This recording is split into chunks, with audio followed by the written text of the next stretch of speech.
তো বন্ধুরা, আজকে আমি বানাবো কচুরমুখী দিয়ে বেগুন দিয়ে আর আলু দিয়ে পার্শে মাছ দিয়ে ঝোল। দেখতে থাকো তোমরা। যদি তোমাদের পছন্দ হয় আমার রান্নাটা, তাহলে প্লিজ লাইক সাবস্ক্রাইব করে দিও। এবারে মাছটা ভেজে নেবো। তেলটা দিয়েছি, তেলটা গরম হয়ে গিয়েছে।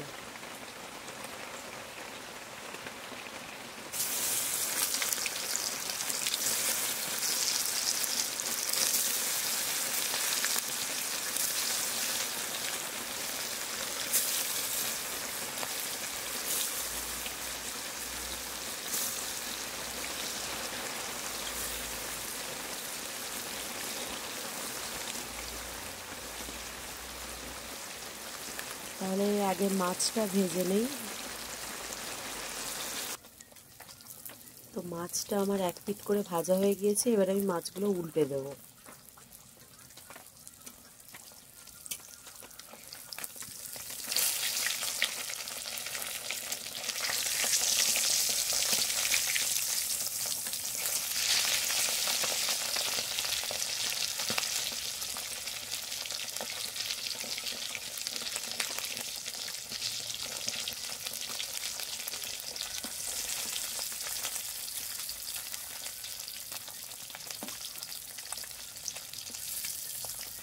পার্শে মাছ দিয়ে বেগুন কচুরমুখী দিয়ে ঝোল খুব সুন্দর লাগে।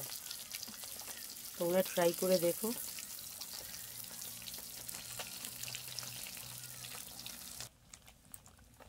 মাছটা ভাজা কমপ্লিট হয়ে গিয়েছে। এবারে তেলে আমি শুকনো লঙ্কার 5 ফোড়ন দিয়ে দেবো। মাছটা তুলে নিই। এবার তেলে আমি শুকনো লঙ্কার 5 ফোড়ন দিয়ে দেবো।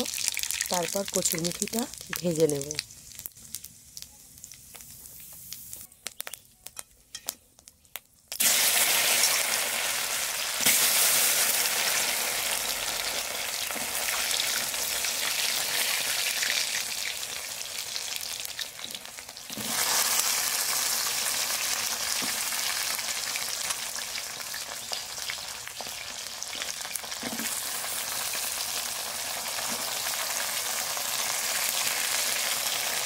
এবার কচুরমুখীটা ভালোভাবে ভেজে নেব।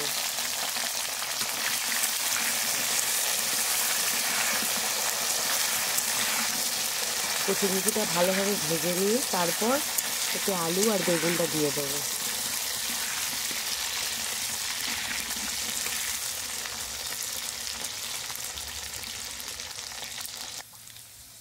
কচুরমুখীটা ভালো করে ভেজে নিয়েছি। এবার এতে বেগুন আর আলুটা দিয়ে দেবো।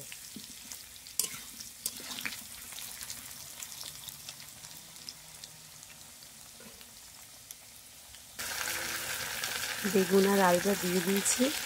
এবার ভালো করে বেগুন আর আলুটা কচুরমুখির সাথে ভেজে নেব।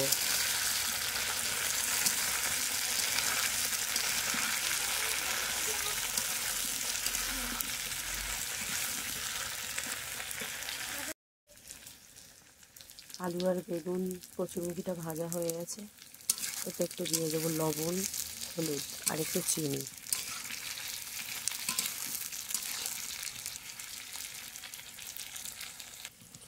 নুন, লবণ, হলুদ আর চিনি, আর দিয়ে দেবো একটু সর্ষে বাটা।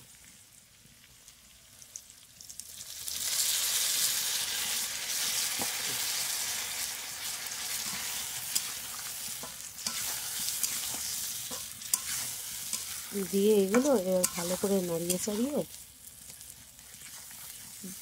তারপর জল দিয়ে দেবো।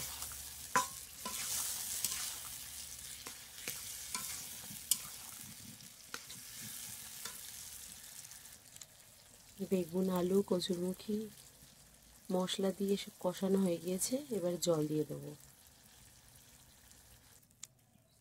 জল দিয়ে দিয়েছি। এবারে ফুটতে দেবো কিছুক্ষণ।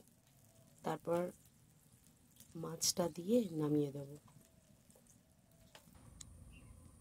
এবার জল দিয়ে ঢাকা দিয়ে দিয়েছি। ঢাকা দিয়ে কিছুক্ষণ ফুটতে দেবো। তারপর নামিয়ে দেবো। এবার মাছগুলো দিয়ে দিয়েছি। পার্শে মাছ তো ওই জন্য লাস্টে নামানোর আগে দিতে হয়, নয়তো ভেঙে যাবে। ওর জন্য এবার নামিয়ে দেবো।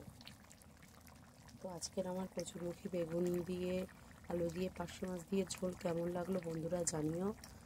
আর যদি ভালো লেগে তাহলে লাইক সাবস্ক্রাইব করে দিও।